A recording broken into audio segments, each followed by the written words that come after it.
In this video, the Honduras Rentista Visa, a fantastic option for those with passive income seeking affordable residency in Central America.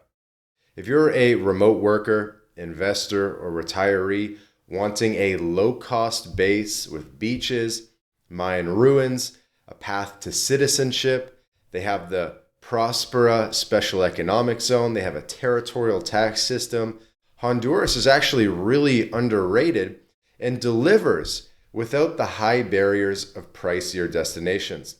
With its dollar-pegged economy, stunning Bay Islands where Prospera is, and very welcoming expats, it's gaining traction as a hidden gem. By the end of this video, you'll have all the latest 2025 details on eligibility, process, and benefits to see if it fits your global mobility plans. So let's dive in. Probably the first thing to mention is this can be a paper residency in a sense. You only need to spend 1 day a year in Honduras to keep your residency active. So if you're willing to do at least 1 day a year in Honduras, this visa is for you. And residency in Honduras in general is for you. So the Honduras Rentista Visa, getting into the weeds of that, under the Immigration and Foreigners Law, Decree 208-2003, still governing in 2025, this visa grants temporary residency to foreigners proving stable passive income from abroad. It's for rentistas or rentiers in English, those living off rentals, dividends, bonds, or investments. Any type of passive income is fine. Just no salary or active income or employment. And by the way, there are ways to structure your active income so that it looks passive. Issued by the National Institute of Migration, the INM, it starts as a 2-year renewable permit, leading to indefinite residency or permanent residency if requirements hold.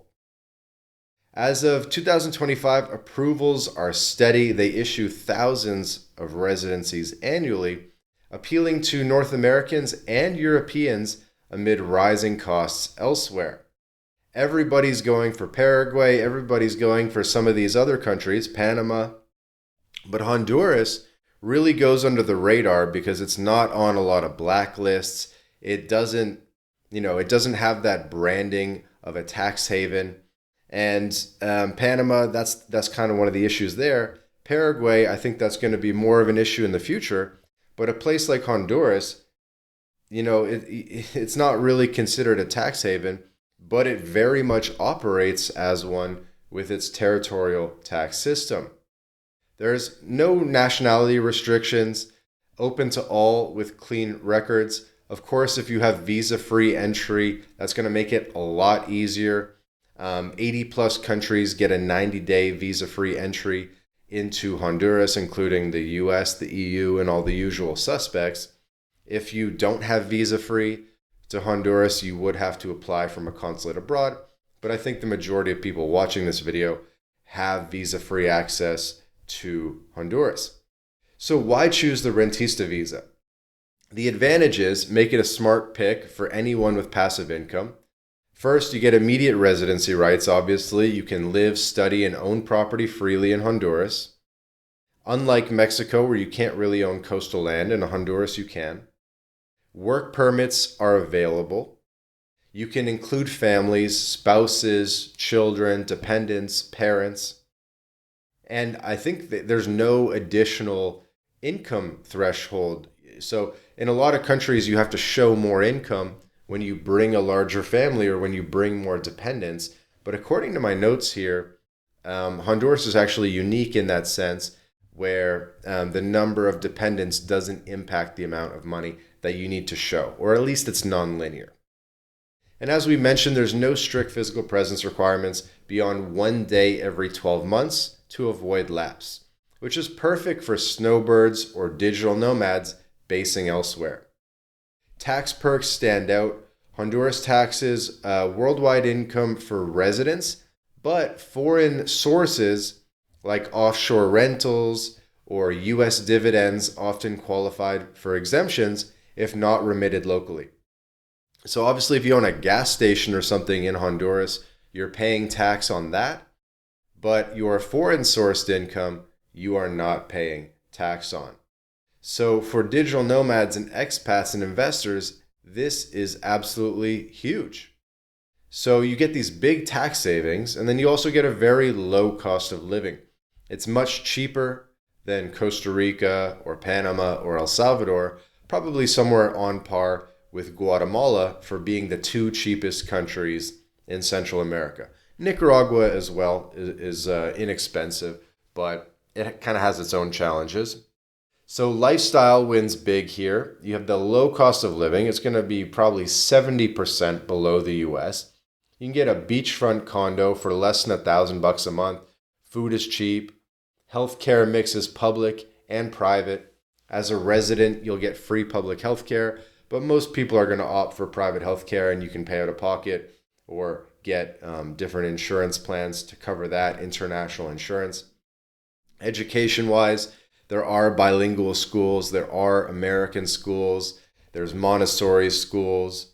So it kind of depends if you're going to be in mainland Honduras mostly, or you're going to be in the Bay Islands, which is, I think, where most of the expats are, fair to say. They're in Roatan, they're in Utila, they're in these famous islands that are very famous for diving and scuba diving. And actually, a lot of people go to Honduras to get their scuba diving licenses. There's what's called the PADI license, the PADI. And a lot of people go to Honduras to do it because it's known as being one of the more cost-effective destinations to get your certifications. You have coral reefs, it's a top diving spot. And then on top of that, you have ancient ruins like Copan, you have cloud forests, you have coffee, you have cigars. You really have everything that the other Central American countries have. You have two coasts, you have the Caribbean and the Pacific. It's incredible. And the path to permanent residency and citizenship is quite reasonable as well. After 5 years, you can apply for PR. So again, 1 day per year for 5 years to work towards PR. Not too bad. And then after 3 years of residency, you can apply for citizenship. So you can actually apply for citizenship before you even apply for permanent residency, which might seem counterintuitive, but there are a lot of countries like this. Argentina is like this as well. In Argentina, it's a 2-year path to citizenship and 3-year path to permanent residency. In any case, are you going to be able to get citizenship with only 1 day per year on the ground? Remains to be seen. You can certainly submit an application. You can do things to build your substantial ties to Honduras to strengthen your case. Or worst case scenario, you can work towards permanent residency at a minimum, which is a very powerful thing to have as well. And citizenship after 3 years is actually one of the fastest in the world. So people ask, what are the fastest paths to citizenship in the world? Well, Peru just changed theirs from 2 to 5 years, so that's out. Argentina has gotten much more difficult. Dominican Republic is still 2 years. And then there's a couple 3-year countries as well. There's Honduras, there's Bolivia, which is also very tax friendly. But Honduras is a lot closer for people in North America, that's for sure. And, do you want to do Bolivia or Honduras? At MyLatinLife, we can get you visas for both. But those are some of the fastest paths to citizenship in the entire world. Dual citizenship is allowed for natural-born holders. Naturalized can keep originals in practice. No renunciation is enforced. It might say on paper that renunciation is requested, but in reality, in practice, it is not enforced. And it's a strong passport. You get visa-free, visa on arrival, access to 130 plus countries. You get EU Schengen area, you get the UK, you get Russia. You get really a lot of mobility. It's a much stronger passport than the reputation of the country might suggest. So let's get into the eligibility requirements. The core requirement is to prove 2,500 USD per month in passive income from foreign sources. This can be from rental agreements, bonds, pension equivalents, basically anything except salary. You guarantee transfers to a Honduran bank. Add $500 a month for dependents for support proof. The income must be stable, verifiable via bank certifications or affidavits. You need to be 18 plus, you need to have a clean criminal record, and be able to pass a simple health check. You'll need a valid passport, of course. You'll need a good amount of documentation surrounding the proof of income, but the lawyers can definitely help with that. The process is straightforward, but requires a local attorney. So let's go through the 4 steps towards Honduras residency. Step 1 is start prepping from your home country, 1 to 2 months. Get your police check, get your birth certificate, get your apostilled documents from abroad. Hire a lawyer to file the initial application at INM in the capital or in San Pedro Sula. Submit the income proofs and wait 1 to 3 months for processing for the provisional approval. And by the way, this is probably a good time to mention MyLatinLife, or a full-scale immigration consultancy. We have the best lawyers in Honduras. They speak perfect English, and we are ready to go. So if you'd like to take action on this, if you'd like to talk about it, there's a link in the description where you can book a call with us, and we can be speaking right away. In a matter of days, you can get on the calendar. We can talk about Honduras, other Rentista programs around Latin America, and help build you a custom plan. So link in the description to get the process started and ultimately get that residency in your hands. Step 2 is the in-country submission. You'll want to visit for at least 1 week, travel to Honduras. The lawyer will handle a lot of the interview and setting things up and the appointments and telling you what to say. You pay some small fees to get the residency issued, get the card issued, and you obtain your temporary residency permit. Step 3 is you get your cédula. This is the ID card. This is done through the RNP, the Registro Nacional de las Personas.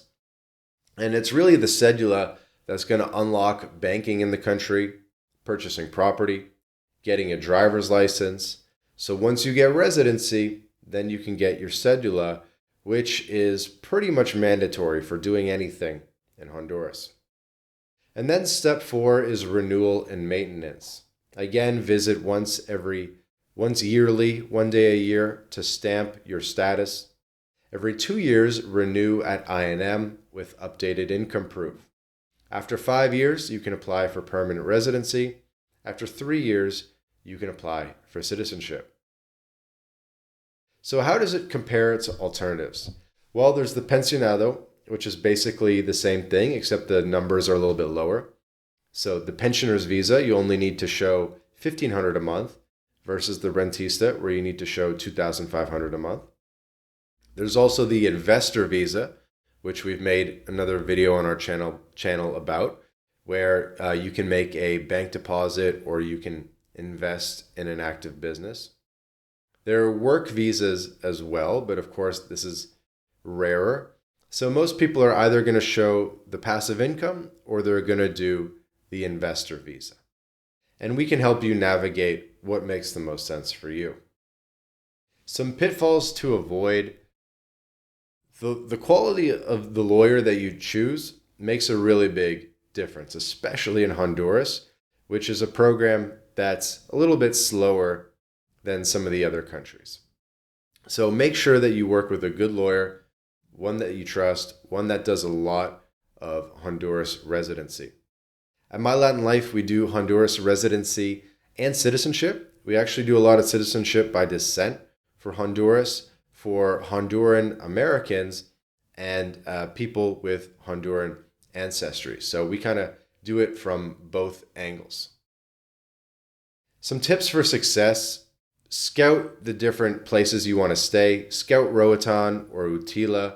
These are the diving meccas with the expat vibes. Another tip is set up a bank account, as soon as possible. You're going to need a bank account locally in the country if you're doing pretty much anything there. Another tip, you can structure your income via trusts for stability. So if you don't have true passive income, what we can do is we can spin up a structure, maybe a trust, and get that paperwork that shows that you're receiving passive income. So in Latin America and with Rentista visas, if there's a will, there's a way. So don't worry if you don't meet the passive income threshold. There is a way that we can structure your affairs. Last tip, tax-wise, probably want to only remit what's needed to live in Honduras to minimize liability. So what I mean by that is you don't want to just send all of your money to Honduras, because the whole benefit here is it's a territorial tax system. So typically what a lot of people do is they bank in a third country. Maybe you can bank in the US or Switzerland or Panama or Costa Rica, and then you only remit to Honduras what you really need to live. And you can even spend with foreign cards to do most of your spending, your groceries, etc. So banking in Honduras, it's interesting. It's a very interesting tax system. I think it's very underrated. But think about how it fits into the holistic plan that you're trying to achieve. Are you trying to lower your taxes? Are you trying to work towards PR or citizenship? Is this a plan B? Is this a winter home? Is this a plan A? Are you looking to participate in Prospera and the tech hub there? So depending on what your goals are, you can structure your life in Honduras appropriately. In summary, the Honduras Rentista Visa offers a low barrier entry into a tropical haven with solid benefits, tax flexibility, and a path to PR and citizenship. If you're interested, again, link in the description to book a call with us if you're ready to start taking action. And please be sure to like the video, subscribe to the channel for more residency and citizenship breakdowns all around Latin America. We'll see you in the next video.